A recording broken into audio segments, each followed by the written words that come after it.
Muy buenas tardes a todas y todos. Les damos la bienvenida a esta sesión del curso de razonamiento probatorio. Esperamos que se encuentren muy bien en esta tarde y en esta ocasión tengo el gusto de presentarles al juez Alejandro Andrade del Corro, quien nos va a apoyar en la impartición de este módulo. Previo al inicio de la sesión me gustaría leer su semblanza para que todos le conozcan un poquito mejor. El juez Alejandro Andrade del Corro es juez de distrito adscrito al Centro de Justicia Penal Federal en el estado de Guanajuato, con sede en Guanajuato, cargo que desempeña desde diciembre de 2022. Es licenciado en Derecho por la Universidad de Hermosillo, especialista en Derecho Penal y Criminología por la Universidad Autónoma de Sonora, maestro en Derecho Penal, Procesal Penal por el Instituto de Estudios Superiores en Derecho Penal y doctor en Derecho por el Instituto Universitario de Alta Formación. A lo largo de su trayectoria, ha ocupado diversos cargos dentro del Poder Judicial de la Federación, entre ellos secretario de Tribunal Colegiado y juez de distrito en Baja California. Su formación académica se complementa con una amplia participación en cursos especializados en Derecho Penal, Juicio de Amparo, Justicia Laboral, Género, Derechos Humanos y Mediación, impartidos por instituciones como la Suprema Corte de Justicia de la Nación, el Consejo de la Judicatura Federal y la Escuela Federal de Formación Judicial. Además, participó en la edición de la Ley de Amparo comentada por personas juzgadoras del Poder Judicial de la Federación, publicada por Tirán Loblanche en colaboración con la Asociación Nacional de Magistrados de Circuito y Jueces de Distrito del Poder Judicial de la Federación, JUFED.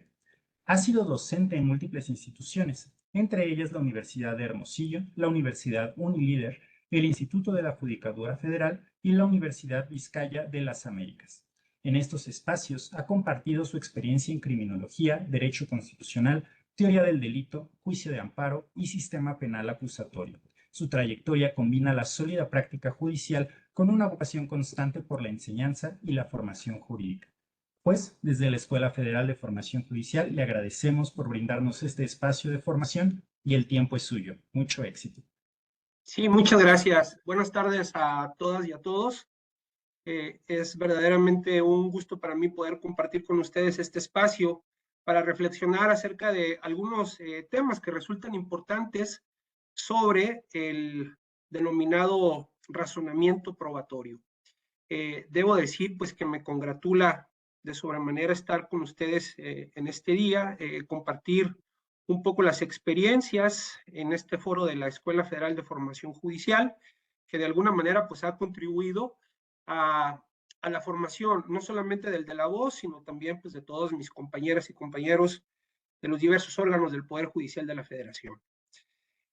Previo a dar inicio a la materia de esta charla, quisiera anticipar algunas cuestiones. No es mi intención abrumarlos con conceptos que pudiesen resultar hasta un punto complicados, complejos, ambiguos, etcétera, sino más bien eh, exponer con ustedes algunas experiencias particulares que hemos tenido en torno pues, al tema que nos convoca, que es el razonamiento probatorio, la prueba como convicción o como esclarecimiento de los hechos. Voy a tratar de ser muy concreto en los planteamientos. En cualquier momento ustedes siéntanse en la libertad de formular cualquier pregunta, cualquier comentario, siempre es grato recibirlos, alguna experiencia que pudieran compartir, pues para enriquecer esta charla. Si les parece bien, haremos lo siguiente. Iniciaremos una hora y posteriormente haremos un breve receso y continuar con la siguiente fase y finalmente destinar un espacio prudente para algún posible comentario o alguna duda que debamos de aclarar. Establecido lo anterior, comparto con ustedes una muy breve presentación sobre...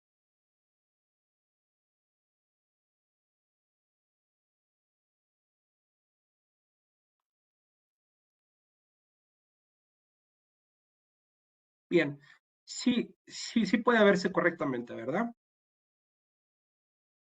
Sí, se ve excelente. Gracias. Bien, bueno, eh, como ya les decía, el tema parece sencillo, pero es sumamente complejo. Prueba como conocimiento o prueba como persuasión. De entrada debemos de partir de la premisa y reconocer que el tema del razonamiento probatorio es un aspecto que hasta cierto punto resultaba desconocido para personas juzgadoras, como también para operadores del derecho, abogados litigantes, personas secretarias, etcétera, etcétera. No es una novedad, sin embargo, arriba a nuestro país en épocas recientes. Y ello considero que deriva de dos cuestiones sumamente trascendentes. La primera de ellas, que respecto del tema probatorio, generalmente quedaba vedado al aspecto meramente procesal. Los códigos procesales, el Código Federal de Procedimientos Penales, ya abrogado el Código Federal de Procedimientos Civiles en vías de, pues destinaban capítulos específicos a las cuestiones que tenían que ver con la prueba, no solamente aspectos adjetivos en cuanto a su práctica, admisión, exclusión, etcétera, sino también en cuanto a aspectos sustantivos, cómo se refiere a la valoración. Esto cambia, se considera por parte de la doctrina que el razonamiento probatorio debe de ser una disciplina, obviamente del derecho, pero ajena tanto al aspecto adjetivo como sustantivo. Si quisiéramos hacer alguna comparación, pudiéramos ubicarla más en el aspecto sustantivo que en el adjetivo.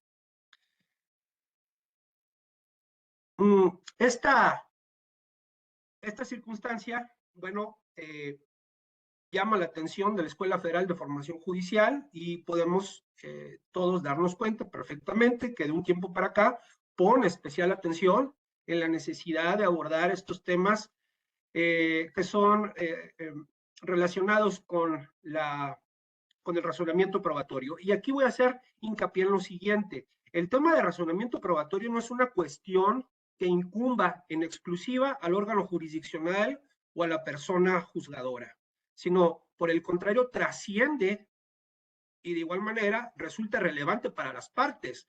Hablando del proceso penal, pues obviamente de la defensa, de la fiscalía y de la asesoría jurídica, por vía de consecuencia, de la víctima o ofendido. Esto es un tema que incumbe a todos. De igual manera sucede en el ámbito civil, entendido en sentido genérico, con la parte actora, con la parte demandada y obviamente con el órgano jurisdiccional que vaya a resolver. La evolución que ha tenido el tema del razonamiento probatorio está íntimamente relacionado con el derecho penal, con el proceso penal, fundamentalmente acusatorio. Si ustedes buscan en el Semanario Judicial de la Federación razonamiento probatorio y verán que prácticamente todos los criterios que aparecen están vinculados con la materia penal. Por ello, ustedes habrán de disculpar, pero es materia de mi especialidad, la penal. Trataré de ejemplificar algún caso en materia civil. Francamente, espero estar en esa materia a la altura de las circunstancias, pero insisto, la práctica en cuanto al razonamiento probatorio, generalmente la concebimos o la vinculamos con el tema penal. Obviamente existen otros criterios, diversos criterios vinculados, por ejemplo, con el derecho de trabajo, con materia civil en algunas partes, pero son los menos. Se ha construido toda esta doctrina jurisprudencial a la luz del sistema procesal penal acusatorio.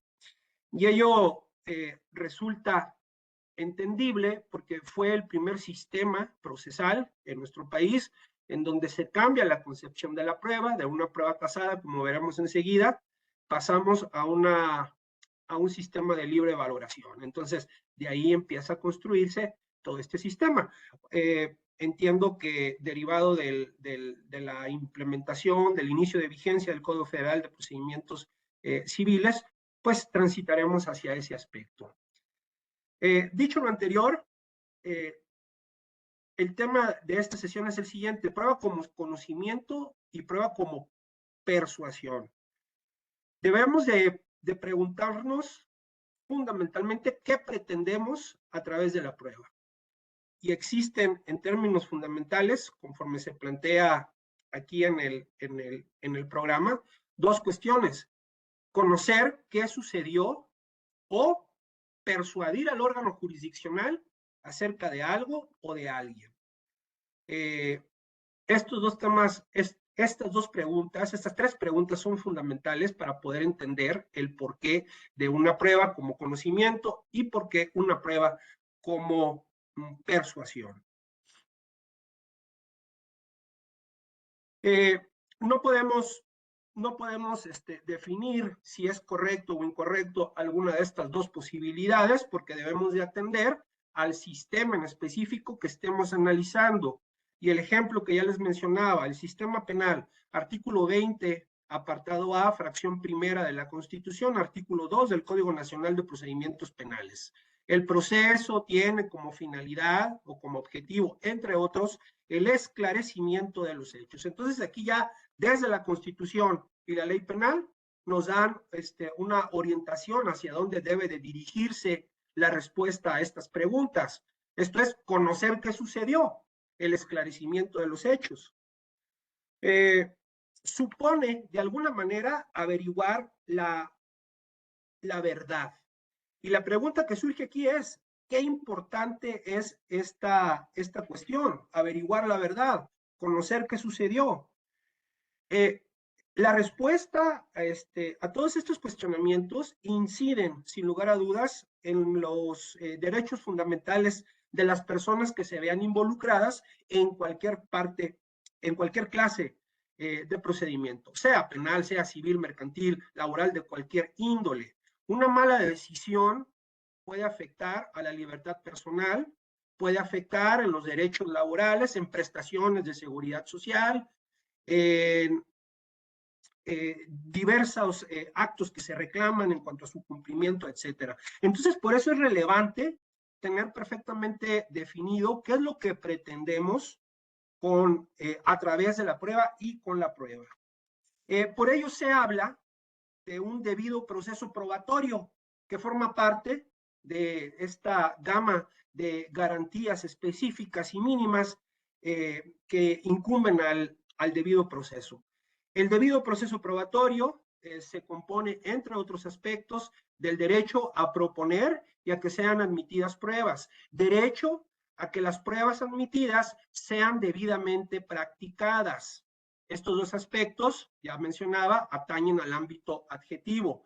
También implica el derecho a una valoración racional de la prueba y finalmente el derecho a la motivación probatoria, aspectos que aun cuando las reglas específicas se encuentran en códigos procesales, como ya lo mencionaba, inciden más en aspectos sustantivos. La norma, en términos generales, dicta a las partes y obviamente al órgano jurisdiccional qué hacer en determinado supuesto. Esto es, encontramos ya cuál es la solución. Ejemplo, si A priva de la vida a B, A debe de ser sancionado. O si A incumple un contrato con B, A debe ser obligado a cumplir ese contrato. Esto es, se trata de la prueba de los hechos. Y aquí ya también vamos descubriendo otros aspectos importantes en el tema para poder responder a las preguntas que son la prueba de los hechos. Los medios de prueba, las pruebas en sentido general, están vinculados con los hechos que pretendemos probar. Y entre esa vinculación se encuentra el objeto de nuestro estudio, que es el razonamiento probatorio.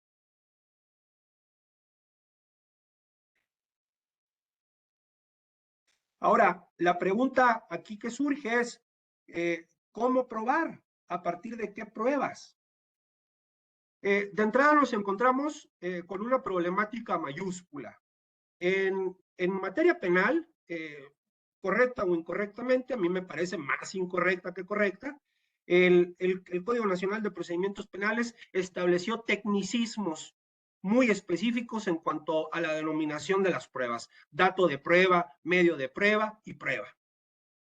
Entonces, Ya de ahí, de antemano, nos encontramos ante una dificultad. El concepto de prueba, pues, implica una actividad de probar algo, los medios o datos de prueba propiamente, los instrumentos y los elementos de juicio, y finalmente el resultado arrojado, la información a partir de esos instrumentos o de esos medios.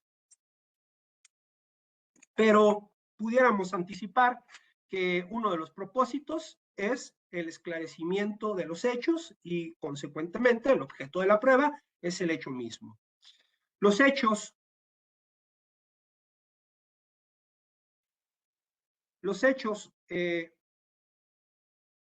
desde el punto de vista de la prueba, es aquello que sucede en un momento y en un lugar determinado. Obviamente, desde un plano de vista objetivo. ¿Qué quiere decir esto? Que los hechos deben de ser analizados tal cual, así ya lo ha establecido la primera sala de la Suprema Corte de Justicia de la Nación en jurisprudencia. Debemos de evitar interpretarnos o hacer apreciaciones subjetivas en torno a los mismos. Sucedía, me parece que sucede mucho, sobre todo en las audiencias iniciales, en la fase de control de la detención. Las fiscalías dan cuenta de los hechos que fueron informados por parte de la policía aprensora. Y bueno, hay una generalidad, prácticamente es muy común que advierten que una persona va caminando sobre la vía pública con un artefacto que parece que parece un arma, la cual la trae en la mano o a simple vista. Entonces, el argumento de las defensas tiene que ver precisamente con eso. Es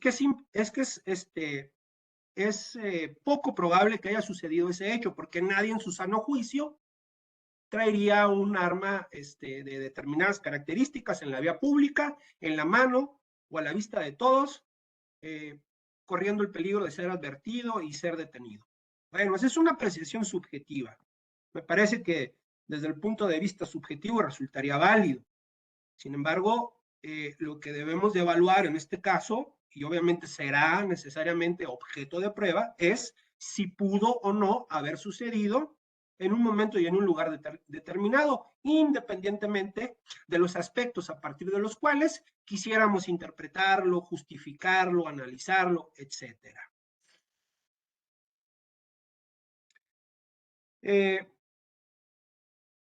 Estos hechos se sitúan en el mundo y no dependen de las creencias. Ocurren o no, lo creamos o no.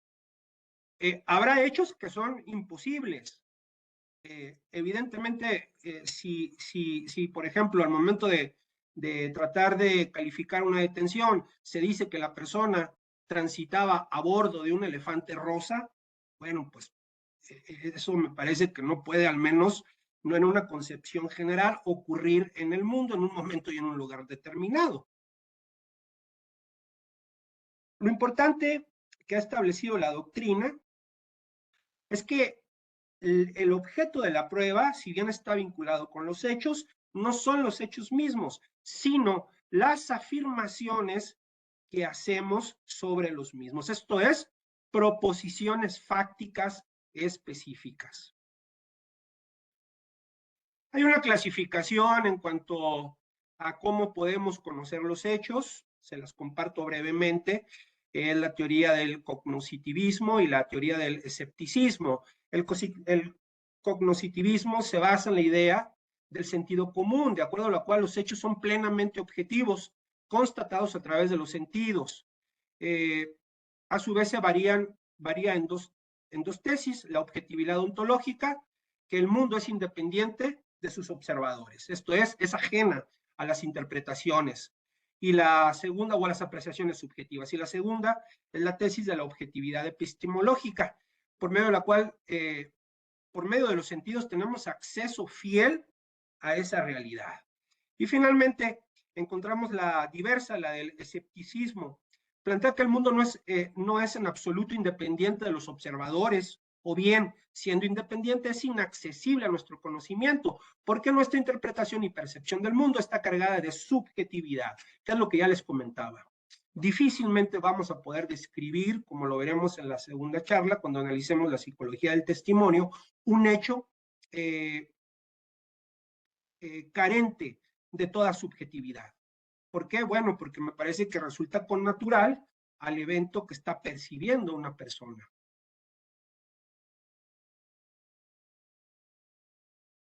Entonces, ¿cuál es el objeto de la prueba? Los hechos o las afirmaciones sobre los hechos. Me parece que atendiendo a lo que ha establecido la doctrina y como se ha desarrollado la teoría del razonamiento probatorio, son las afirmaciones sobre los hechos. Estas afirmaciones y estas pruebas generan una distinción fundamental. La verdad procesal, esto es, aquello que pueda ser constatado en un proceso, no va a ser en lo absoluto equivalente a la verdad material. Y esto es bien importante si analizamos lo que ya les mencionaba. A ver, el propósito del proceso penal es el esclarecimiento de los hechos. ¿Qué pasó en realidad? ¿Qué fue lo que ocurrió?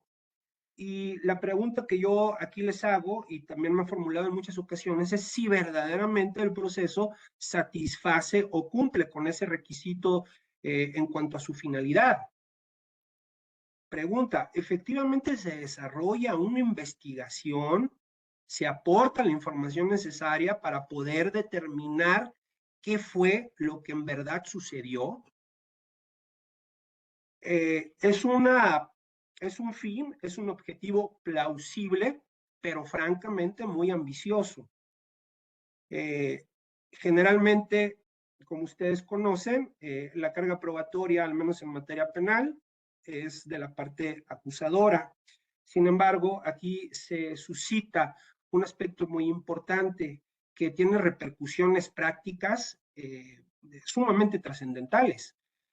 Se faculta a las personas acusadas y a las víctimas de ofendido a tener una participación activa en el proceso, lo que implica que están en posibilidad, derivado del debido proceso probatorio y del debido proceso en sentido general, de aportar pruebas para que sean practicadas y eventualmente valoradas. Pero la pregunta, y aquí la problemática que subyace es, ¿verdaderamente están en esa posición? El mayor número de asuntos generalmente es tramitado por defensores pertenecientes a las defensorías públicas. En el caso de la Federación, los compañeros del Instituto Federal de Defensoría Pública, quienes, haciendo un esfuerzo mayúsculo, tratan de allegar de pruebas, de medios de prueba que pueden sustentar una teoría del caso alterna o bien que puedan poner en entredicho la fiabilidad o la certeza de las pruebas de cargo. Pero esa actividad resulta en ocasiones imposible de realizarse. El instituto y las defensas no cuentan con los medios a partir de los cuales puedan allegarse, por ejemplo, de un perito en cualquier materia. Sí, efectivamente, se cuenta con un listado de peritos oficiales, pero pues la realidad es que tienen una participación muy escasa en los juicios, salvo en algunas materias en donde ya la Defensoría Pública Federal cuenta con especialistas, pero estos están comisionados en otra parte o están ocupados en otro juicio y son insuficientes para atender esas carencias. Entonces, la averiguación de lo sucedido, esto es de la verdad material, lamentablemente queda a cargo de la Fiscalía y a partir de las pruebas que tenga a bien allegarse, las cuales en muchas ocasiones son insuficientes para tener esa certeza sobre qué fue lo que sucedió. Y esto nos lleva, a su vez, a otro problema, a los falsos positivos y a los falsos negativos. Esto es, condenas y absoluciones indebidas. Por eso la necesidad de contar con la información necesaria para poder resolver el asunto a cabalidad.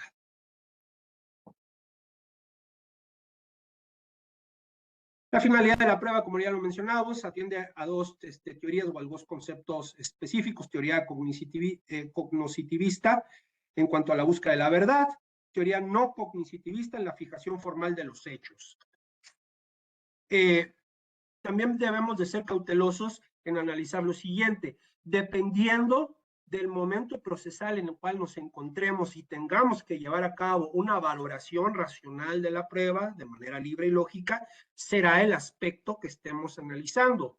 Por ejemplo, si se trata de la calificativa de la detención o del auto de vinculación a proceso, per se, me parece que sería la teoría no cognitivista. De entrada vamos a fijar cuáles fueron los hechos de manera formal, cuáles son los que se van a seguir investigando, cuáles son los que se le están atribuyendo a título de imputación a determinada persona. En cambio, cuando ya estamos en una etapa de juicio, donde se requiere mayor intensidad probatoria, con base al estándar de más allá de toda duda razonable que ustedes conocen, pues estaremos tratando de ubicar la búsqueda de la verdad.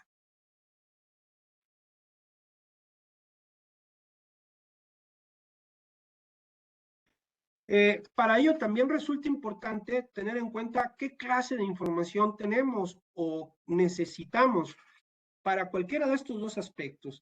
Debe ser de entrada información de calidad. En palabras de Jordi Ferrer, debe de ser rica y fiable, que no se identifica con su cantidad, sino más bien con su calidad. La información debe de ser suficiente, debe de estar corroborada, debe de ser concordante o coherente, debe de ser verosímil, debe de ser fiable.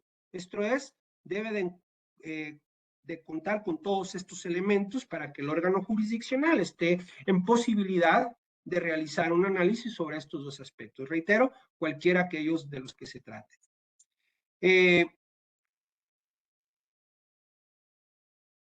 Entonces, otra pregunta, ¿cuándo un hecho está probado? Conforme a la doctrina, y aquí voy a hacer un anuncio, les sugiero ampliamente que se alleguen del Manual de Razonamiento Probatorio que editó la Suprema Corte de Justicia de la Nación. Eso lo encuentran fácilmente en formato PDF en la página de la Corte, me parece que es de descarga gratuita, y en sus primeros 2 capítulos abordan en buena medida todo esto que hemos estado comentando hasta este momento. ¿Cuándo un hecho está probado? Un hecho o un enunciado estará probado cuando la información que tengamos justifica pensar que es verdadero. ¿En qué grado? Dependiendo del momento en el que nos encontremos. Si se trata del auto de vinculación a proceso, obviamente será con una menor intensidad. Cuando se trata de la emisión de un fallo en juicio, deberá de ser más allá de toda duda razonable. Los estándares de prueba juegan un papel fundamental, entendido el estándar como el umbral que debe de ser superado para poder estar en condiciones de emitir una determinación, en este caso de vinculación a proceso o de condena. Es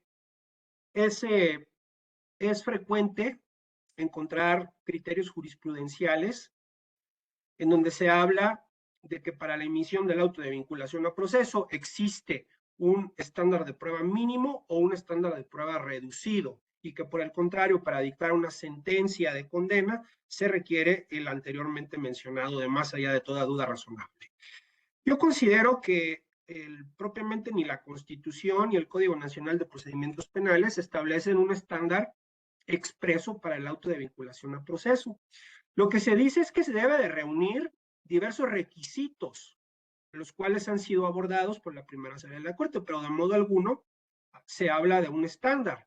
Si acaso quisiéramos estimar un estándar para tenerlo identificado y que sirva como punto de referencia, pudiéramos hablar de una factibilidad probatoria. Esto es, anticipar, evaluar si será factible o no para la Fiscalía en una etapa ulterior, poder evidenciar el aspecto que ha sido imputado. La jurisprudencia que les comentaba es la 35 del 20, bueno, no es 27, es 17, una disculpa, es la 35 del 17, el registro digital 2014-800, en la parte conducente establece que con motivo pues, de la reforma y la implementación del auto de vinculación a proceso, se requieren 3, colmar, evidenciar, dice ni siquiera acreditar, se dice colmar determinados requisitos de forma y fondo. En cuanto a los de fondo, existan datos que establezca que se ha cometido un hecho, lo que les comentaba, un hecho, un acontecimiento en un momento y en un lugar determinado, independientemente de la interpretación, de la justificación o de la forma en la cual pretendamos entenderlo. Segundo, ¿qué es el hecho que la ley señale como delito a ese hecho? Obviamente estamos hablando de una ley en sentido formal y material, no puede ser un reglamento, no puede ser un decreto del Ejecutivo, tiene que ser una ley en sentido formal y material. Y finalmente la probabilidad de la participación. No se requiere acreditar, no se requiere probar, se requiere colmar, evidenciar. Entonces, vean ustedes que dependiendo de la fase en la que nos encontramos, pues obviamente será distinta la carga probatoria que debamos de colmar.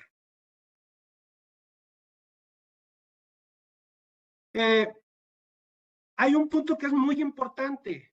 Debemos de tener precisos cuáles son los hechos que pretendemos probar o que nos conviene, para lo cual debemos de ser escrupulosos, puntuales, acuciosos, evitar incorporar a nuestros hechos o a nuestro hecho elementos que son ajenos o que resulten irrelevantes, porque eso en muchas ocasiones compromete a las partes y las pone en un predicamento al momento sobre todo de juicio. Les pongo con un ejemplo real que sucedió acá en el Centro de Justicia de Guanajuato. Es una acusación, es un juicio que tuvimos. Obviamente omití los datos personales de los involucrados, pero eran 3 delitos. El primero era robo a autotransporte federal, segundo era privación de la libertad y tercero era la aportación de un aparato inhibidor de señales. Bueno, para esos 3 delitos, la Fiscalía en su acusación, y así fue precisado en el auto de apertura juicio oral, correcta o incorrectamente, lo que hizo es transcribir el informe policíaco y lo precisó de la manera en la que se detalla aquí en esta diapositiva. El 12 de enero del 2023, siendo las 9 horas con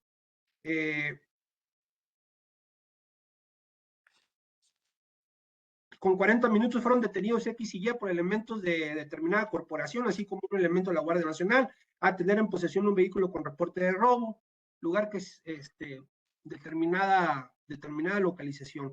Pero aquí nos cuenta la forma en la cual fueron sucediendo los hechos.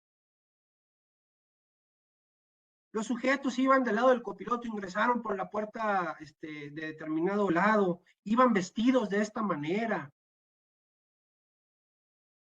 transitaron 10 minutos, le dijeron bájate, y pobre de ti que voltees, o cuestiones adicionales.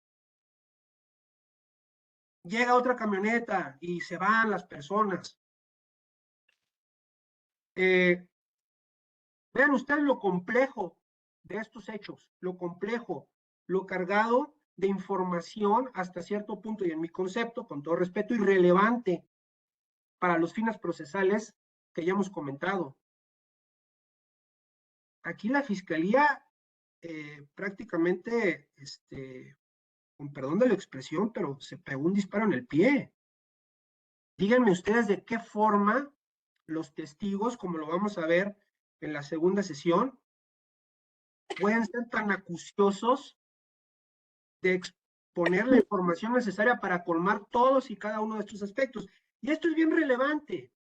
Esto es bien relevante porque conforme es planteado un hecho, tal cual debe de ser probado escrupulosamente en esos términos. La alzada de este circuito ha determinado que el órgano jurisdiccional no puede acomodar lo que dijeron los testigos en juicio para tener por comprobada la pretensión punitiva de la Fiscalía. Entonces, la Fiscalía y en general cualquier parte que proponga un hecho fáctico que deba de ser probado en juicio, tiene que ser sumamente precavida en la información que va a proponer, porque las teorías del caso parten de la premisa de que se va a acreditar, más allá de toda duda razonable, todos y cada uno de los aspectos que se establecieron en la acusación. Y ahí es donde vienen los problemas. Ahí es donde vienen los problemas. Porque luego resulta que los testigos fueron inconsistentes en recordar algunos aspectos, la fiscalía no se encargó de preguntarles sobre los puntos requeridos, y ahora resulta que fue responsabilidad del órgano jurisdiccional, cuando de entrada ya estamos ante una situación francamente difícil, el poder tener que hacer cargo de acusaciones y de hechos que deben de ser probados en juicio de esta complejidad. Entonces, la recomendación en materia probatoria, para cualquier materia, es puntualizar los hechos relevantes. Otra vez, volvemos a lo que ya les mencionaba, información de calidad. Considero que eventualmente pudiéramos concretar el hecho que pretendemos probar de una manera sumamente sencilla. ¿Para qué? Para evitar todas estas complicaciones.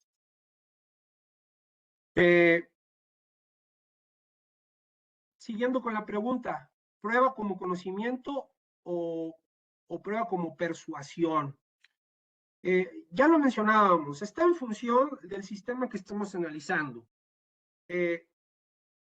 Debemos de tomar en cuenta qué sistema valorativo de la prueba rige: sistema tasado, sistema racional, libre y lógico, sistema de la íntima convicción o sistema de la prevalencia probatoria.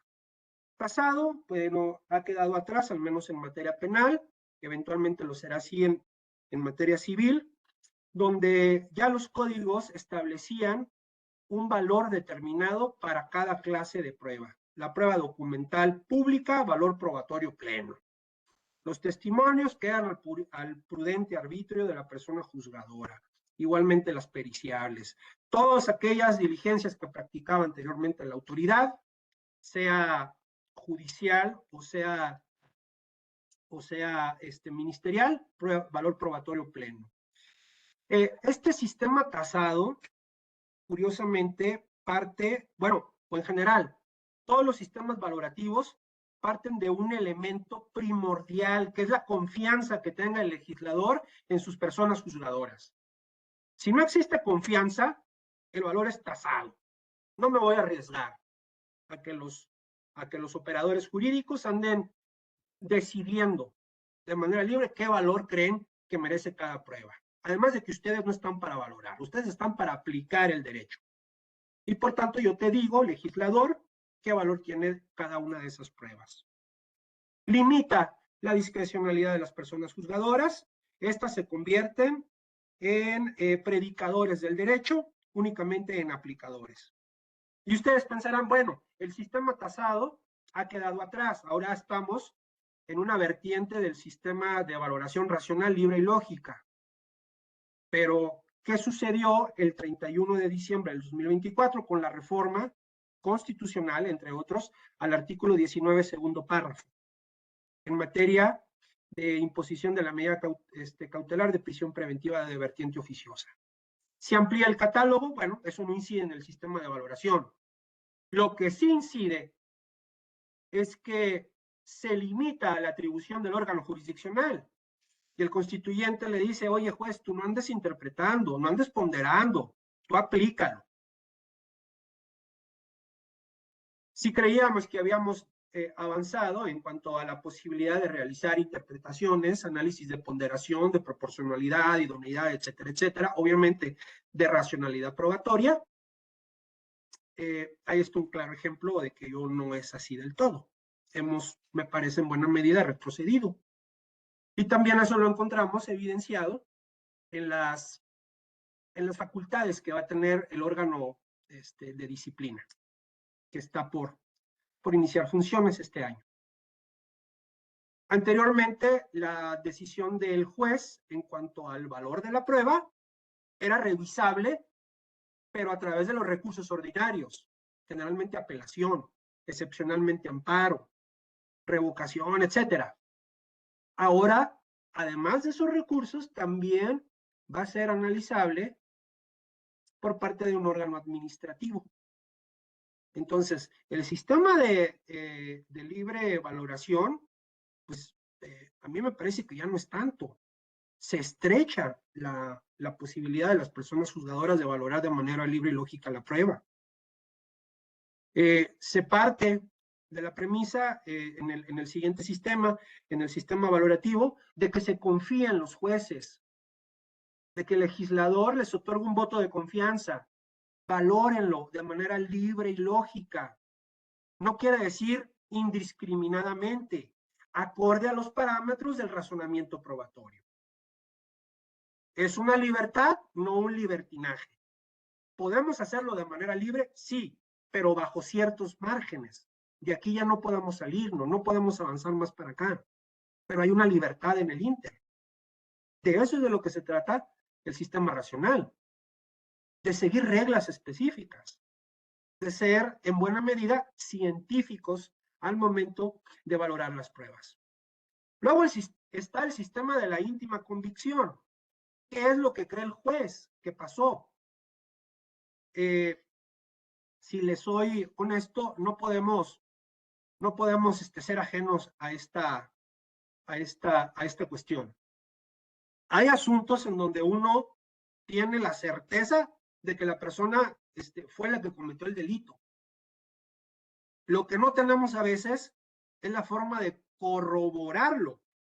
Entonces, la íntima convicción, por más seguro, por más convencido que esté el órgano jurisdiccional, no puede trascender a la emisión de un fallo si no está soportado a través de las pruebas pertinentes.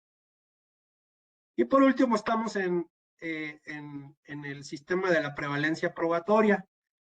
Ver cuál es la teoría que encuentra el mayor número de medios de prueba, de información que la puedan sustentar.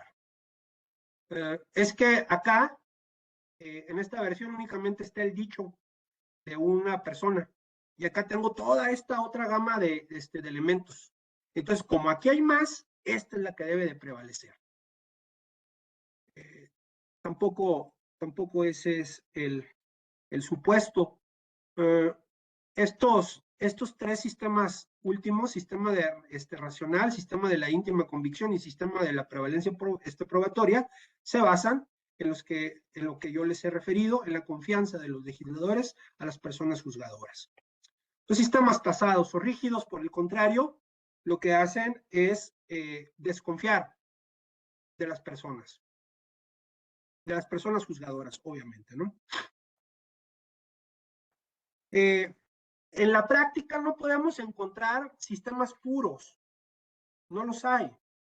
Yo les recomiendo ampliamente que revisen el libro de Aaron Barak. Tiene un texto muy interesante que se llama Las dos caras de la justicia. Me parece que lo pueden encontrar en la escuela judicial, y habla de eso, de que no hay sistema procesal puro. De alguna u otra manera se compone o toma algunos elementos de algunos otros sistemas, y es el caso del sistema procesal acusatorio. Se cree que es eminentemente oral, sí, cierto, pero se nos olvida que en la audiencia intermedia, en la fase intermedia, hay una parte escrita y otra oral. Que la acusación debe de presentarse por escrito, la contestación de igual manera, y posteriormente se celebra de manera oral la audiencia. Lo mismo sucede con los sistemas de valoración. No hay sistemas puros. Aún cuando creamos, si leemos de manera abstracta la ley penal, de que al menos en materia penal es libre y lógica. Yo creo que no lo es, y así lo ha establecido la Corte. Hay una, no sé si, bueno, sí, jurisprudencia. Es jurisprudencia del Pleno. Así se identifica. Habla del principio indubio pro reo en relación con el estándar de prueba. Y vean lo que dice en la parte final del texto. Dice, en consecuencia, la satisfacción del estándar de prueba no depende de la existencia de una creencia subjetiva del juez que esté libre de dudas, sino la ausencia dentro del conjunto de material probatorio de elementos que justifiquen la existencia de una duda. Entonces, yo entiendo esto de que deben de ser las dos cosas. El juez debe de tener una convicción, al menos personal, pero esa convicción debe de estar corroborado con la información, ahora sí, objetiva y no subjetiva. Por lo que les comentaba, no hay sistemas puros o neutros en sí.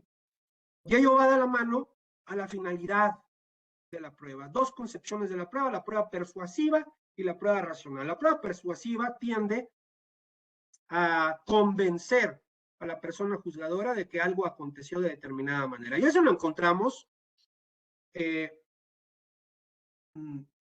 manera muy clara en el sistema de jurados. La prueba se produce en el juicio con la intención de convencer al jurado. Por ahí hay en alguna plataforma de contenido online, una serie que me parece que su primera temporada recrea los aspectos más importantes del juicio que se siguió en Estados Unidos a un exjugador de fútbol americano, O.J. Simpson. Bueno, y esto fue verídico. Hubo un momento de la audiencia en donde uno de los defensores hace que el acusado, O.J. Simpson, trate de ponerse unos guantes que fueron encontrados en la escena del crimen y que tenían ahí ciertos restos de sangre, y no me acuerdo. Bueno, entonces el argumento de la defensa fue, si no le queda el guante al acusado, el jurado debe de absolverlo. Una frase que se hizo muy popular en inglés: if doesn't fit, you must acquit. Si no queda, debes de absolver.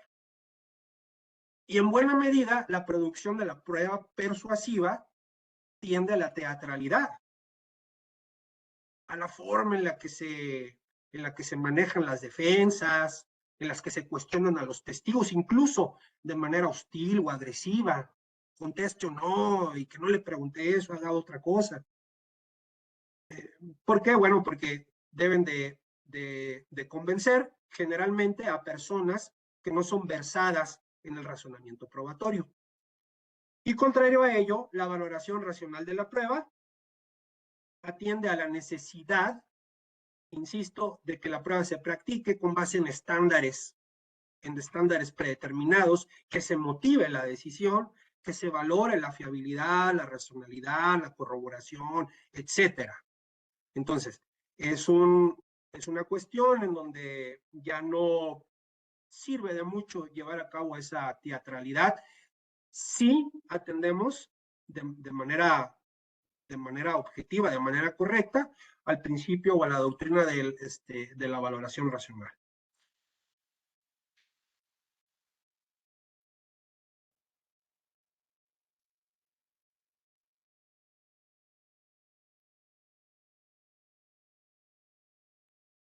Voy a detener la presentación un momento. No sé si tengan algún comentario hasta aquí, alguna duda, alguna experiencia que quisieran compartir, porque me parece que desde alguna perspectiva, todos los aquí presentes hemos sido testigos de alguna u otra manera, testigos para ubicarnos en la materia sobre alguna necesidad de llevar a cabo un ejercicio de esta naturaleza de la valoración racional de la prueba. Y la pregunta que les hago en concreto es, ¿ustedes consideran que la prueba es persuasiva, necesariamente persuasiva, o debe de ser racional? Ese es el gran dilema al cual nos enfrentamos. Insisto, mi postura es que no hay una respuesta tajante, sino obviamente dependerá de las dos cuestiones. Pero aquí nos comenta Isabel, sí, necesariamente persuasiva y racional. Bueno, yo estoy de acuerdo con Isabel. ¿Quisieras compartirnos tu opinión, Isabel? con toda confianza. Hola, muy buenas noches. Claro que Buenas sí. Muchas noches, gracias, maestro. qué gusto. No, el gusto es mío, al contrario, muchas gracias por su tiempo. Y sí, estoy de acuerdo en que, pues a mí me gusta mucho la práctica, el pragmatismo americano que tienen para la bueno, el show, ¿no? Y sí, parte de ello, sí, estoy de acuerdo. Si bien las pruebas tienen que sustentar todos nuestros argumentos lógicamente, y también es un hecho que, pues si lo haces de manera persuasiva, pues ya no das lugar a ninguna duda, ¿no?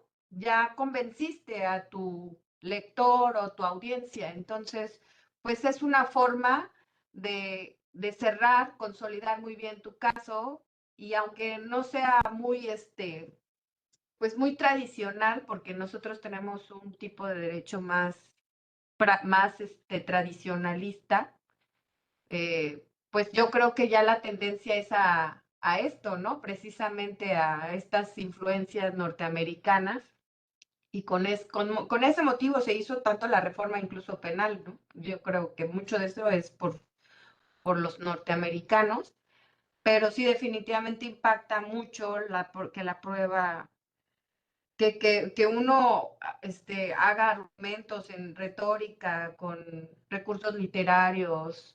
Y bueno, yo no sé, usted que tiene más experiencia, sobre todo en las audiencias, yo no sé si los abogados litigantes eh, hagan este tipo pues se hagan de este tipo de recursos, porque pues no creo que sea muy común, al menos no para el tipo mexicano, pero si uno, pues bueno, que ve las películas, pues sí adviertes que la diferencia es muy abismal, ¿no? Porque ellos ya tienen su argumento, ya tienen el discurso, ya nada más lo plantean ante las demás personas y la forma en que lo hacen, pues es lo que te convence, lo que dices, pues sí, o sea, tienes la prueba lógica, tienes una convicción y ya lo estás presentando de una forma tal que pues la audiencia se lo tiene que comprar, ¿no? Y mucho de eso es pues lo que, por la razón por la que un juez te da la razón. Inclusive a veces aun cuando las pruebas no están como del todo muy, pues muy claras, ¿no? O sea, aquí el punto es la duda razonable.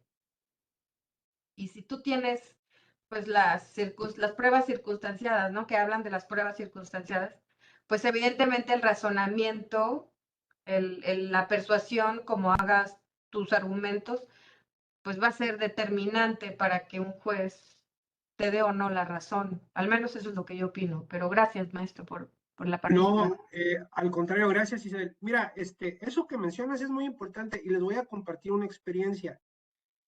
Mi primera inscripción como juez fue en el Centro de Justicia de Tijuana. Ahí tuvimos la oportunidad en alguna ocasión de hacer una visita pues, cordial con los compañeros jueces de la Corte de Chula Vista, California, cruzando la frontera. Nos tocó participar, bueno, no participar, sino más bien presenciar los alegatos de apertura de un juicio.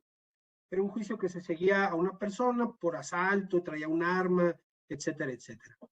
Guardando toda proporción, guardando toda proporción, los procesos son muy similares. Hay alegatos de apertura, hay alegatos de clausura, se desahogan pruebas, etcétera, etcétera. Estaba el jurado, que eso me parece es una de las cosas más impactantes, ¿no? Ver a las personas que te van a juzgar, quien van a decidir sobre tu culpabilidad. Pero lo que más me llamó la atención era lo que comentas, la forma en la cual se desenvolvían durante la audiencia las partes. Y hablo tanto de la fiscalía como de la defensa. Eh, eran personas que verdaderamente se encontraban capacitadas no en el sistema, sino en su participación en la audiencia. Cuando tocó el turno de la fiscal, era una abogada, de exponer su teoría, su teoría del caso, sus argumentos de apertura, perdón, eh, pues prácticamente estábamos presenciando una cátedra de derecho.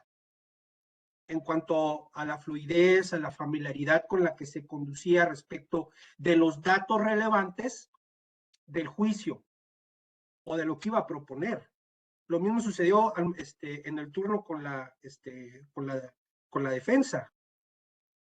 Acá en México lo que vemos es en ocasiones es un déficit, sin desdoro del gran esfuerzo que hacen tanto fiscales como defensores. Yo veo que en ocasiones, por las premuras, el cúmulo de trabajo, que obviamente es entendible, el sistema de impartición de justicia y el de procuración se encuentra colapsado en cuanto a la deficiencia de recursos, de personal, etcétera. Y eso a veces incide también en la forma en la que participan. El Ministerio Público se dedica únicamente a leer algunas notas, lo mismo para la defensa. Y únicamente en una ocasión me tocó que una abogada, por cierto, me pidió autorización para levantarse y para andar circulando al momento de hacer preguntas a un testigo. Generalmente no pasa, todas las partes se encuentran en su sitio, en la mesa de la fiscalía y en la mesa de la defensa, sentados. Desde ahí se pregunta habitualmente a los testigos y la abogada me lo solicitó abiertamente. Y bueno, no hubo ninguna complicación, pero acá nos encontramos ante otra disyuntiva que es materia de valoración y que lo vamos a ver en las próximas sesiones. Las personas a veces declaran de manera muy segura, muy confiada, acusados y testigos, pero eso no es garantía de la certeza, de la fiabilidad. Tampoco lo es que la persona se advierta temerosa, que voltee los ojos, que agache la mirada, etcétera. Lo que se conoce como el lenguaje paralingüístico. Y es un argumento más común de lo que ustedes puedan pensar. Es que se le debe de dar credibilidad a la declaración del imputado porque declaró de manera libre, coherente, de manera fluida, incluso a veces que se llega a decir. Y me parece que eso no en todos los casos debemos de atenderlo de esa manera, de manera irrestricta. Y otro punto importante que les quería comentar, lo relevante de la valoración racional de la prueba es que está vinculada casi por lo general a la psicología del testimonio. Y al menos en el proceso penal, el testimonio se ha convertido en la prueba reina, como antes lo era la confesión, o incluso la circunstancial. Ahora todo tiene que ser a través del testigo. Peritos, documentos, fotografías, todo tiene que ser a través del testigo. Si los testigos fallan, falla la prueba. Entonces, eso que comentan es un punto importante. Muchas gracias, Isabel, por tu comentario. Tengo aquí a Adolfo. Menciona, debe ser racional, pues será igualdad. Finalidad. La finalidad es que las pruebas no den lugar a duda. Correcto. Correcto. Esa es la finalidad de la prueba. Que se convenza, que se corrobore. ¿Quisieras hacer un comentario, Adolfo, sobre este punto? Hola, buenas tardes. Buenas tardes, magistrado. Buenas tardes, compañeros. Buenas tardes, sí. Adolfo. Bueno, es que mire, no sé si me estoy adelantando, pero yo creo que sí debe ser racional porque a partir de esto, entendiéndola como que se deben de interpretar las pruebas en un sentido si pudieran haber o no haber ocurrido en el mundo fáctico, ¿no? Porque usted decía, nos presentó una tesis que hablaba acerca de cuándo se debe establecer que existe duda. Y es a partir de las pruebas, y las pruebas nos van a encaminar a algún punto. Y a partir de esto yo creo que ya entonces para el juzgador ya puede, al resolver, partir de las máximas de la experiencia, toda duda razonable, ¿no? Entonces, sí debe ser un buen punto el poder ser persuasivo, pero ¿de qué nos sirve ser persuasivos si al final, desde mi punto de vista, puedo estar equivocado, si al final las pruebas pues no nos van a permitir demostrar o llevar al juzgador a ese camino que queremos, ¿no? Que es que no tenga ninguna duda y que con sus máximas de la experiencia en algunos casos, o en la mayoría, porque creo que en la mayoría también se puede aplicar esas máximas de la experiencia, pues pueda determinar yo como fiscal que es culpable o como defensa que es que no cometió el hecho ilícito. Le agradezco su atención. No, al contrario, gracias a ti, Adolfo. Mira, eso que mencionas, es cierto, y a mí me ha pasado en juicio. Acá en Guanajuato tenemos la ventaja y la desventaja que una carga muy importante de trabajo son juicios por circunstancias muy específicas. No atiende en exclusiva pues a la inseguridad que es de todos ustedes conocido, sino que nos prestan auxilio de manera temporal los centros de justicia de Querétaro y Aguascalientes, pero ellos únicamente llegan hasta la fase intermedia y todos los juicios nos los mandan para acá. Entonces estamos llenos de juicios y eso nos ha permitido explorar estos temas que tú mencionas. Yo he estado convencido, mi estimado Adolfo, de que una persona verdaderamente cometió los hechos que se le atribuyen, que portó el arma, que poseyó determinada cantidad de droga, etcétera, etcétera. Sin embargo, me encuentro ante el dilema, un falso negativo, de que no hay prueba racional que confirmen mi convicción. Entonces mi convicción no basta para condenarlo. No le puedo decir, te condeno a determinados años, porque yo estoy muy seguro de que sí lo hiciste. Pero ese es el gran dilema. Y nos enfrentamos ante una problemática mayúscula. Ya les mencionaba, eso es una cuestión sumamente compleja el poder evidenciar un hecho. Créanme, compleja. Se tienen que alinear, valga la expresión, todos los astros para que los testimonios sean coherentes, confiables, suficientes. Suceden mil y unas cosas que incluso no dependen ni siquiera de las partes ni del órgano jurisdiccional, que nos llevan a esos extremos que les comento, sobre todo falsos negativos. Y aquí viene otro comentario adicional. El propósito del razonamiento probatorio no es evitar el error, porque eso obviamente es connatural a la persona juzgadora, el que se puede incurrir en un error, sino no es suprimirlos, sino evitarlos en la mayor medida posible. Y por eso se hace necesario lo que ahorita ustedes comentaban de que sea la prueba racional. Si no, pues imagínense.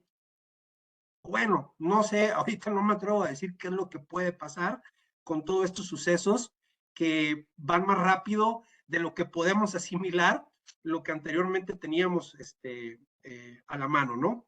Tengo por aquí a Iván que quería hacer algún comentario. Adelante, Iván. Hola, ¿qué tal, profesor? Un gusto saludarlo, un gusto, compañeros. Saludos. Y creo que es bastante interesante el tema que trae a la mesa, pero a mí se me ocurre lo siguiente con todo esto. Considero que el estándar probatorio es una herramienta para justificar racionalmente la persuasión que tiene un juzgador de cómo resolver determinado juicio. ¿Por qué?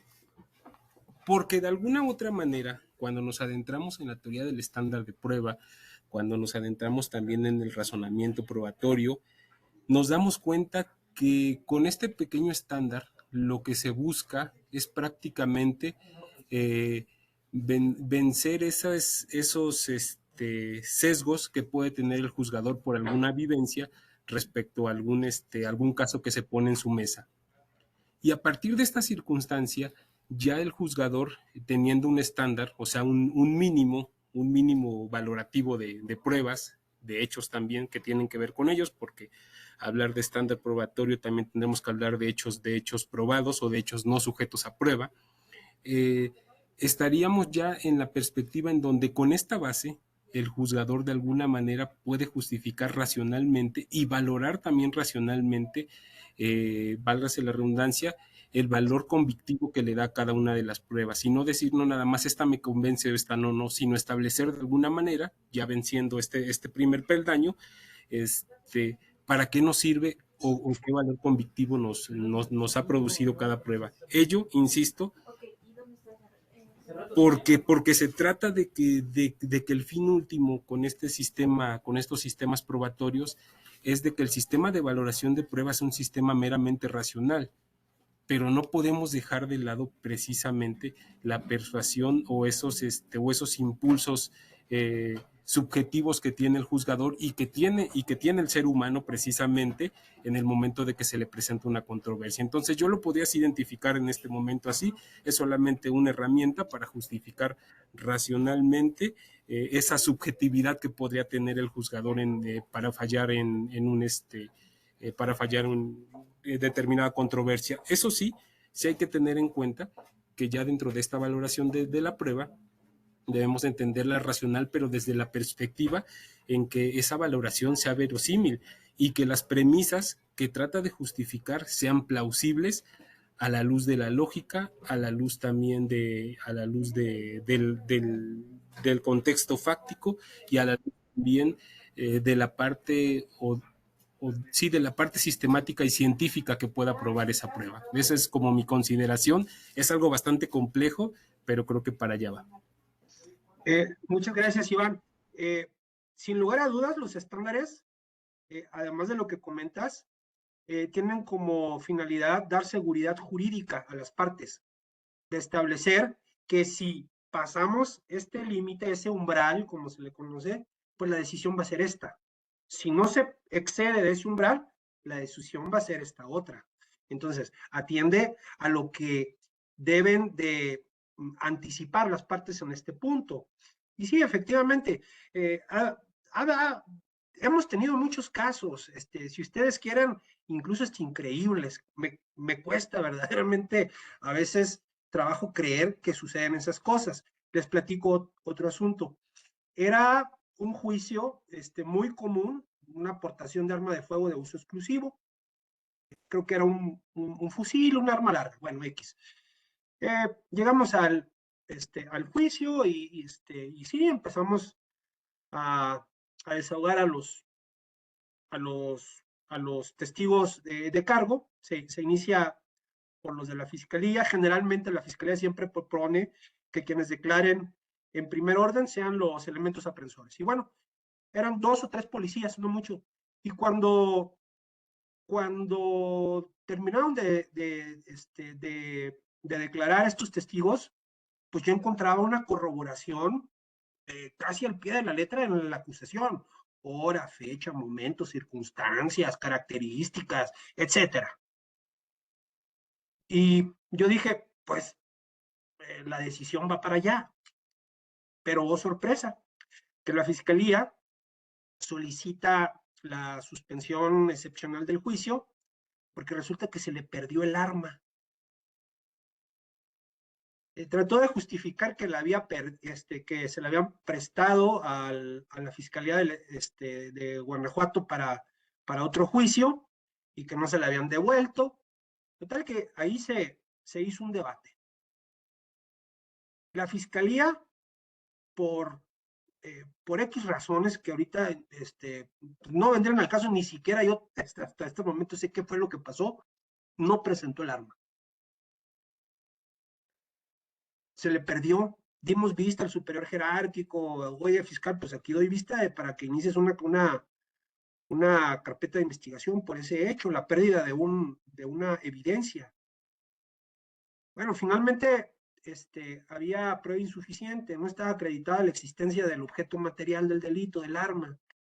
Alegaron que podía acreditarse de manera circunstancial, pero bueno, ese es otro tema que si quieren luego lo platicamos. Entonces, vean cómo en un abrir y cerrar de ojos puede cambiar las expectativas que uno tuviera respecto de la culpabilidad de una persona o de la convicción.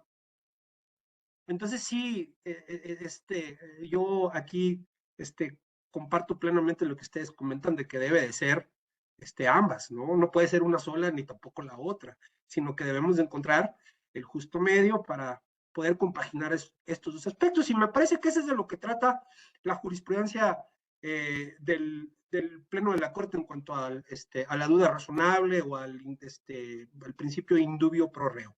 Hay mucho material sobre ese punto, precisamente a propósito de lo que ya comentábamos. Reina menciona, sí, debe ser racional, a efecto de que no afecte la opinión que cada juzgador tenga respecto de algún hecho y ello afecte su decisión. También ya lo comentaba Iván, hay que evitar en la medida de lo posible los sesgos y los prejuicios, que es un tema que también se aborda en el manual de razonamiento probatorio que ya les comenté. ¿Quisieras agregar alguna otra cuestión, Reina? Maestro. Adelante, adelante, Reina. Buenas tardes. Bueno, Hola. solamente en ese sentido, respecto a lo que estaba comentando en esto último, en el sentido de que a veces cuando lees un asunto, como que te va dando una idea de lo que crees que puede ser antes de poderte, incluso desde que llega alguna demanda o algo, ¿no? Entonces, como que lees algo y dices, ay, no, esto sucedió así, seguramente es así, y te vas creando una historia dentro de tu propia conciencia, se podría decir, ¿no?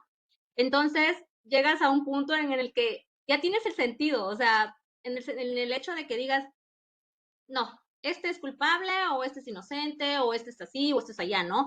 Como que ya te vas creando una idea. Más sin embargo, cuando ya vas al estudio y al análisis de las constancias que tienes, de las pruebas que tienes, y te das cuenta cómo suceden los hechos, porque a veces llegamos en esos sesgos, se podría decir, de que al momento en que la persona está narrando los hechos, pues da como que una historia de lo que él o ella cree, ¿no? O considera. Pero ya cuando te vas a los hechos y los analizas las pruebas que están y todo eso, pues en muchas ocasiones cambia la forma en que tú creías que podía ser. Y entonces es ahí donde ya sopesa las pruebas y sopesa el razonamiento que tienes y las pruebas tan convincentes que te dan a demostrar que es de una o de otra manera. Entonces es ahí cuando ya, pues, puede ser que a veces como que quieran influir en tu decisión o en tu opinión, pero cuando ya analizas las constancias y las pruebas que tienes, pues te das cuenta que sopesa más las pruebas que tiene y con ello puede cambiar o variar la forma en que uno creía o pensaba que iba a ser. Solamente sería como que en ese sentido. Muchas gracias. No, al contrario, gracias, Reina. Les comento, a propósito de lo que comentaba Reina, les comento otro anécdota que me sucedió. Eso fue en una diligencia, era una audiencia inicial, una vinculación a proceso. Se diligencia en una orden, un cateo en un determinado inmueble, detienen a la mamá, al papá y al hijo. Y encuentran en un mueble, me parece que era un buró, un librero, no me acuerdo bien, 3 cartuchos de uso exclusivo, 223. Los traen a todos a control de detención, pasa el control de detención, y al momento de estar en la etapa de vinculación a proceso, de resolver la situación jurídica, a petición de la defensa particular, por cierto, los 3 imputados declaran, mamá, papá e hijo. Mamá y papá dicen, no, pues yo no sabía de la existencia de esos cartuchos, quién sabe qué pasó con ellos, quién sabe de dónde salieron, etcétera.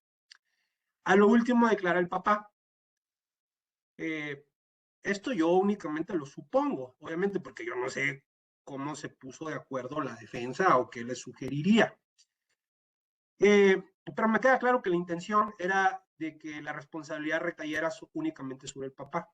Y el papá dice que viniendo de su trabajo, iba caminando y se los encontró tirados estos cartuchos y que se les hizo fácil tomarlos porque pretendía hacer alguna manualidad con ellos. Creo que quería hacer unos llaveros, una cosa así. Bueno, llega a su casa y dice que están cenando el hijo y la mamá y que les dice, miren lo que me encontré, voy a hacer unos llaveros, no me acuerdo, y que los guarda. en el cajón de un mueble, una despensa, no me acuerdo. Bueno, entonces aquí nos encontrábamos ante una situación. Primero, había una contradicción entre estas declaraciones.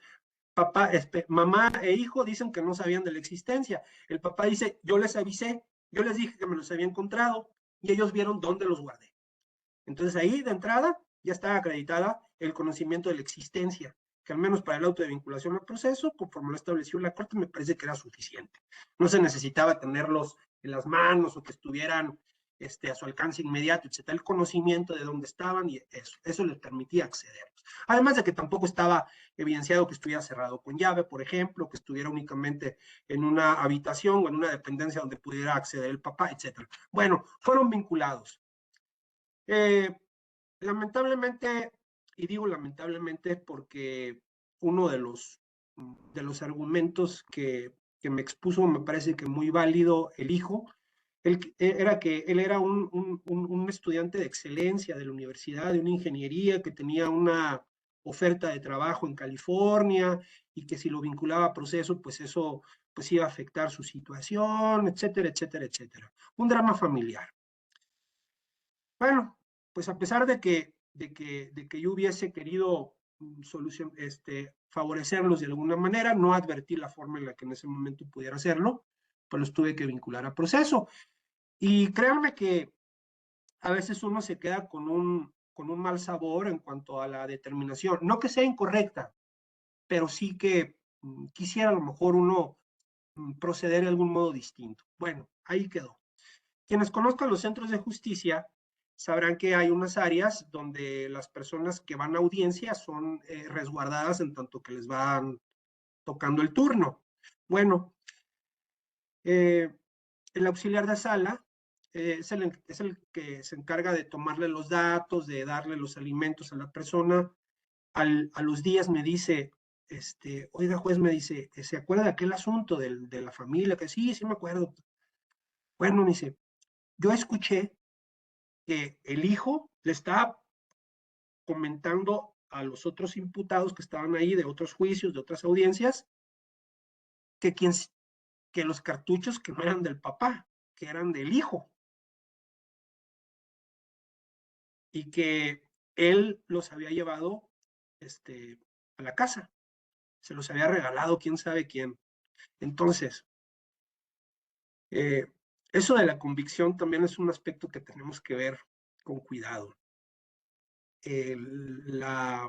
Las circunstancias, para bien o para mal, de qué es lo que sucedió, nosotros no lo conocemos. No sabemos en realidad qué es lo que acontece. Y si en un momento pudiésemos tener una concepción anticipada, a lo mejor de los hechos, una convicción preliminar, si ustedes quieren, por azares del destino puede cambiar.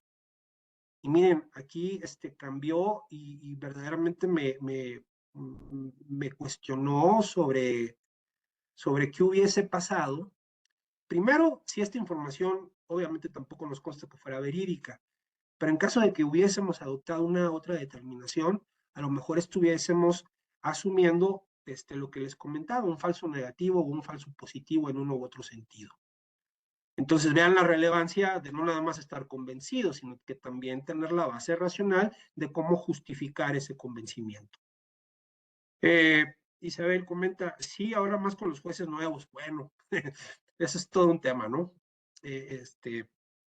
Yo espero únicamente que estén a la altura de las circunstancias. No es, créanme, no es en lo absoluto un juego el decidir, no solamente con la libertad de una persona, sino también quienes estén en órganos especializados en otras materias, con su situación laboral, con sus prestaciones, quienes estén en amparo con la proporción de algún medicamento, de algún tratamiento, etcétera. Verdaderamente importa lo que se decide en todos y cada uno de los juicios que vemos, ¿no? No hay más ni menores, ni de menor importancia. Por más simple que nos pudiera parecer, por incluso un derecho de petición, de esos que comúnmente los conocemos como de machote, ¿no? Alguna trascendencia debe de tener para la parte que lo promovió. Y por eso nosotros, en el nivel que estemos, trátese de personas secretarias, juzgadoras, magistrados, tenemos que estar capacitados en todo esto para poder dar la mejor solución a la situación. Son las 7:20, si les parece, hacemos un breve receso, no más de 10 minutos para que podamos despejarnos un poco y volvemos con la parte final de esta sesión, si les parece. Nos vemos ahorita.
Si les parece bien, continuamos con la última fase de la charla. Quisiera comentarles lo siguiente.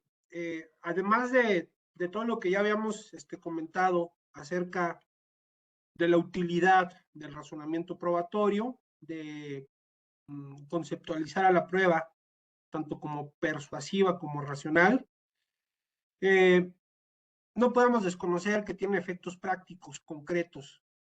Ya lo decíamos, a través de los estándares de prueba se genera una perspectiva que permite realizar un juicio de predictibilidad que brinda certeza jurídica sobre a qué atenernos en caso de que lleguemos a juicio. Y esto, créanme que es bien importante y tiene una razón fundamental.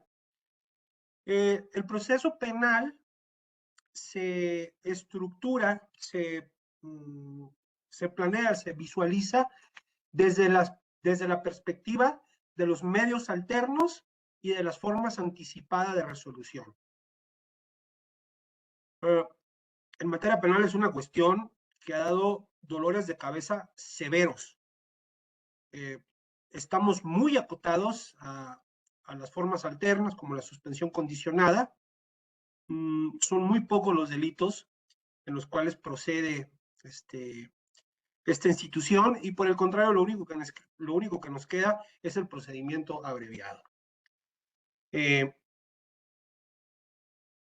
procedimiento abreviado, como ustedes saben, no es un derecho de las partes, es una atribución exclusiva de la Fiscalía. La Fiscalía es la que decide si plantea o no un procedimiento abreviado al acusado. Obviamente con las ventajas que puede tener esta forma de terminación anticipada, la reducción de la pena, generalmente. Todavía, como está definido el procedimiento abreviado, es un coto de poder que tiene indudablemente el Ministerio Público. Es la única institución que puede plantearlo. Ni por asomo puede hacerlo el imputado o el acusado. Incluso hay hasta jurisprudencia de la primera sala que habla de eso, de que es una atribución de la Fiscalía y no un derecho del imputado. Bueno, a lo que voy. Los estándares y la valoración racional de la prueba generan la posibilidad de llevar a cabo un juicio de predictibilidad. ¿A qué atenernos si llegamos a juicio? Y eso es lo que tiene que valorar en ocasión de la Fiscalía. ¿Me conviene ir a juicio? ¿Será factible que obtenga una sentencia condenatoria? Lo que está buscando la Fiscalía es que se condene, sí o sí que se condene.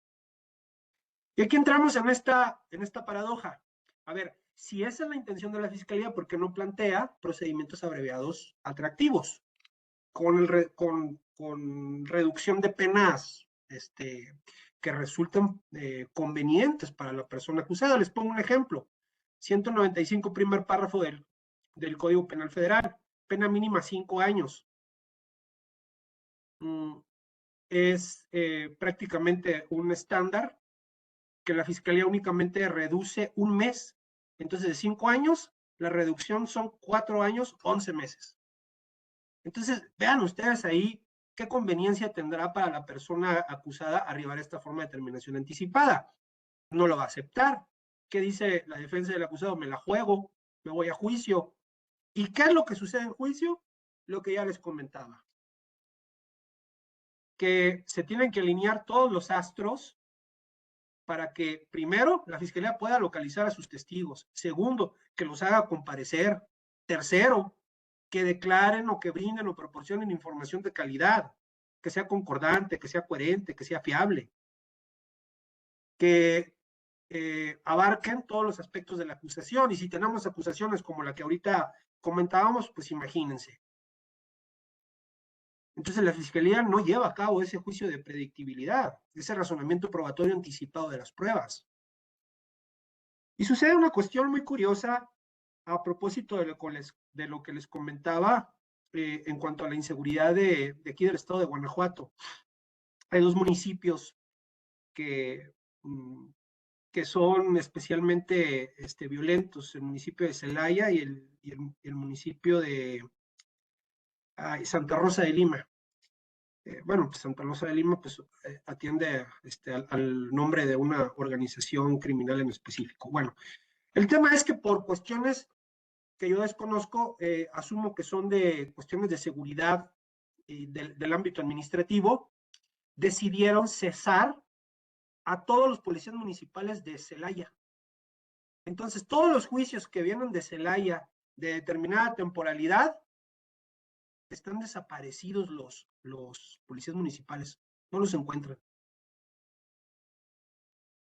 Y vean ustedes, aquí en el brete en el que incurrió en que se metió la fiscalía, ya se dictó el auto de apertura judicial, ya no puede arribar a una forma de terminación anticipada. ¿Y cuál es la consecuencia? Pues que muy probablemente se deba de absolver un falso negativo, y en muy pocos casos, son contados, cuando de manera, aquí sí, en base al principio de lealtad y de coherencia, la fiscalía mejor se desiste de la acción penal, pero son los menos. Entonces, la utilidad sí es una utilidad práctica. Es una utilidad práctica este tema del razonamiento probatorio, no nada más para los órganos jurisdiccionales, también para fiscalías y defensas. La fiscalía, perdón, las defensas, por el contrario, deben de evaluar si lo que tiene la fiscalía le alcanza para obtener una sentencia condenatoria. Entonces, aquí sí, las defensas pueden ponerse un poco renuentes a acceder a una forma de terminación anticipada y arriesgarse a que suceda alguno de estos eventos que yo les comentaba, que lamentablemente acontecen más de lo habitual. Y esto sería mi comentario en lo que hace a esta sesión. El día, me parece que el lunes, continuaríamos con el siguiente tema, que si mal no recuerdo, ahí en su programa, es el de admisión y exclusión de pruebas. Voy a tratar de traer casos prácticos reales que hemos tenido aquí en el Centro de Justicia, en audiencias intermedias, donde hemos tenido que analizar la pertinencia sobre algún determinado medio probatorio, obviamente a la luz de lo que ya comentábamos. También hay otros supuestos interesantes que tienen que ver con la violación a los derechos humanos, que es otro supuesto en el cual pudiera dar lugar a una exclusión. Pero eso lo comentamos la próxima semana, el lunes. Y otra recomendación es este libro que se llama La prueba razonada, de Giovanni Tusset. La verdad que es muy, muy digerible, muy ameno. Yo se lo recomiendo ampliamente a quienes tengan la intención pues de abundar un poco más sobre estos temas. Y el manual de razonamiento probatorio tiene la ventaja de que en su momento fue editado por la Suprema Corte de Justicia de la Nación. Creo que ahora lo edita la Corte, pero con otra editorial, creo que es Tirán lo Blanc. Bueno, pero el que editó la Corte, si es que tienen en existencia, lo pueden adquirir a un precio módico en las librerías, en las casas de la cultura, en caso de que todavía esté en existencia, o bien lo pueden descargar de manera gratuita en las páginas. Hay algunos aspectos ahí muy relevantes que son, yo creo que necesarios de abordar. Si no tienen alguna otra pregunta o algún comentario, pudiésemos dar por terminada esta charla y nos veríamos el lunes de la próxima semana para continuar con la siguiente fase. ¿Alguna inquietud, alguna duda? Si no hay, pues bueno, pasen buena tarde y nos vemos el lunes aquí. Muchas gracias a todos por su atención y por sus participaciones.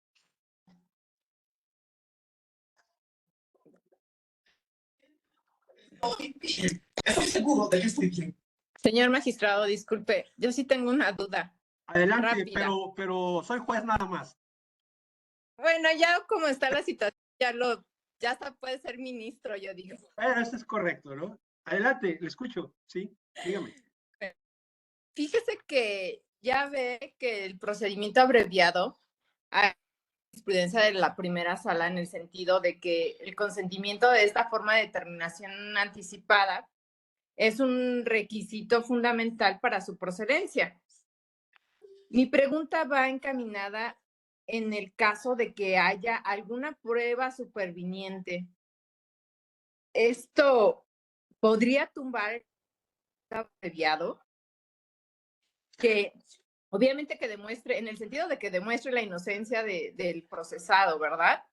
Sí. Mira, Es cuando... sí, gracias.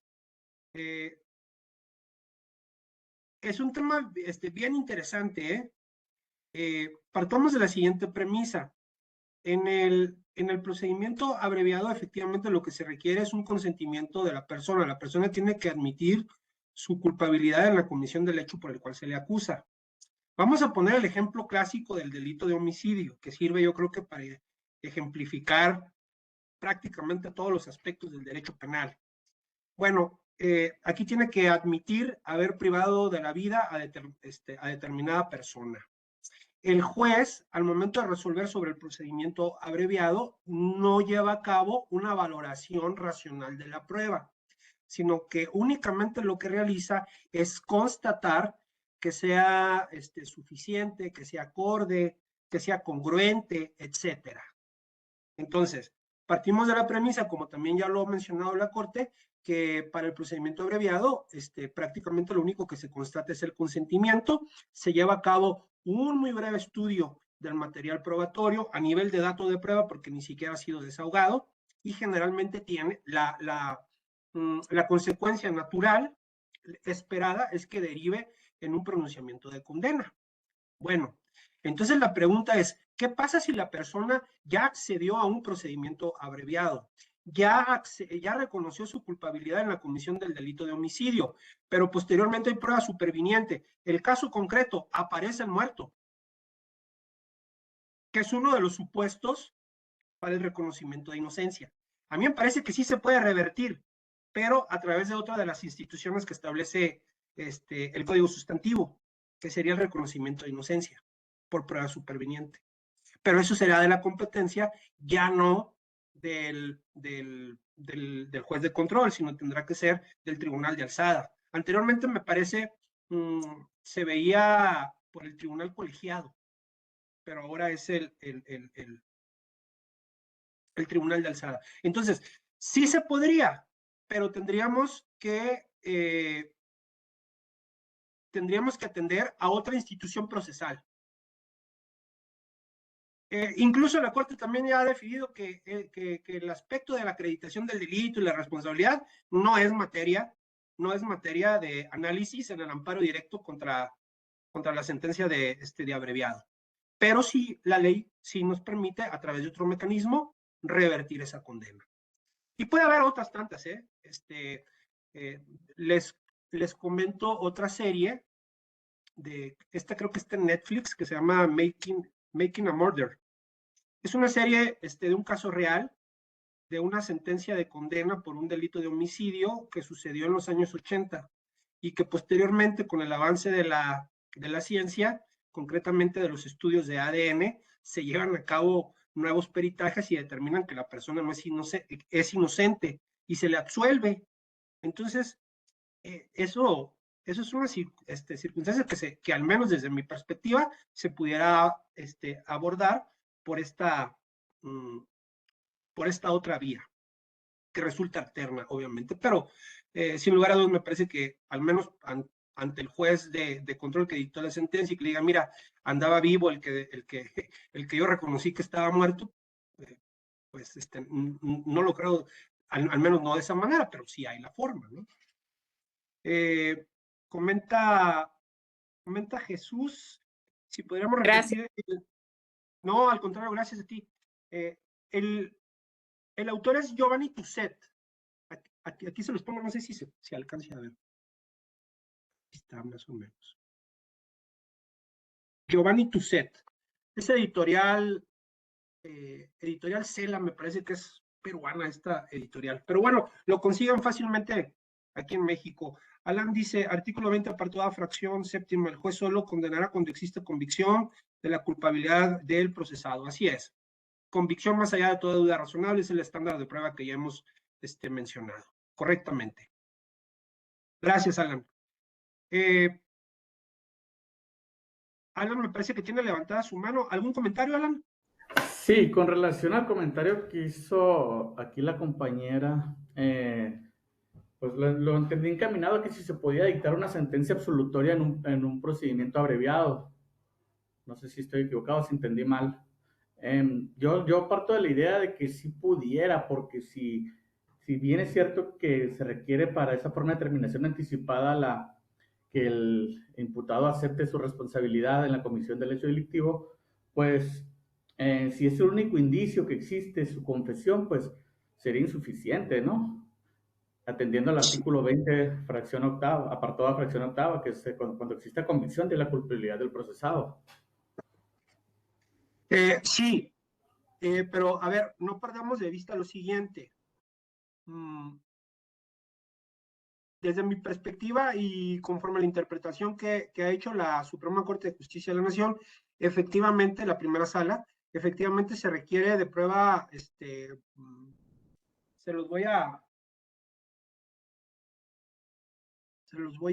citar de manera textual para evitar cualquiera congruencia, pertinencia, idoneidad y suficiencia de la prueba, en esos términos.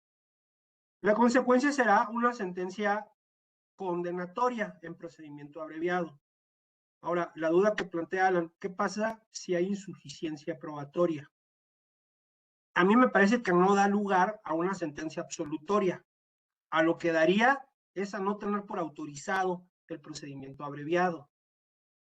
La Corte estableció en ese criterio que les comento que la consecuencia natural del procedimiento abreviado es la sentencia de condena. Pero no puede haber una absolución, sino por el contrario, no hay prueba suficiente, no hay prueba congruente, no hay pertinencia, etcétera, no te lo admito. Y nos vamos a la etapa de juicio. Es una distinción que me parece que opera a todas luces en contra de la persona imputada. Que yo creo que ahí radica la problemática, en la forma en la cual fue conceptualizado el procedimiento abreviado. El procedimiento abreviado, quien lleva las de ganar es el fiscal. Así. Debería de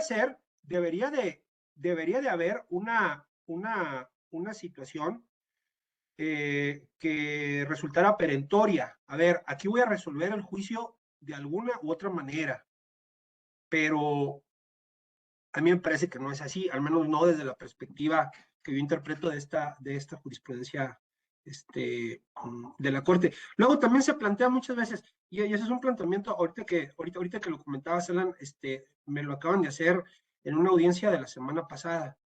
Querían que en procedimiento abreviado efectuara un análisis de proporcionalidad en cuanto a las penas de un artículo. Y entonces, bueno, finalmente no se arribó a ese procedimiento abreviado, ni siquiera entró a discusión, porque no había sido autorizado todavía por el superior del fiscal. Pero lo que me quedé cuestionando era si en procedimiento abreviado, obviamente es una facultad exclusiva del órgano jurisdiccional la imposición de las penas, pero si podía ir a entrar a hacer ese análisis cuando partimos de la premisa de que existe un convenio entre defensa, acusado y Ministerio Público. Entonces, si no están conformes con la propuesta, pues no se acepta el abreviado y ya. Y entonces es así, a mí me parece que en una etapa de juicio, donde ahí sí el órgano jurisdiccional goza de libertad jurisdiccional absoluta, puede entrar a ese análisis. Muchas gracias, señor juez. No, gracias por tu comentario, Alan. ¿Alguna otra cuestión? Si no hay otra cuestión, bueno, pues ahora sí, nos despedimos provisionalmente y nos vemos el lunes para continuar con con el tema. Les reitero, vamos a tratar de hacerlo lo más práctico posible. Les voy a traer ejemplos concretos donde hemos efectuado admisión y exclusión de pruebas, y ustedes me dicen, a ver, qué hubieran hecho en esos en esos casos. Está interesante, ¿no? Digo, tanto correctos como incorrectos, porque obviamente a veces nos equivocamos, ¿no? Pero pues para eso está la alzada, para componernos la plana sobre esos puntos. A veces es debatible, pero a veces no. Muchas gracias a todos. Un gusto estar con ustedes y nos vemos el lunes. Hasta luego, pasen buena tarde. Muchas gracias. Gracias.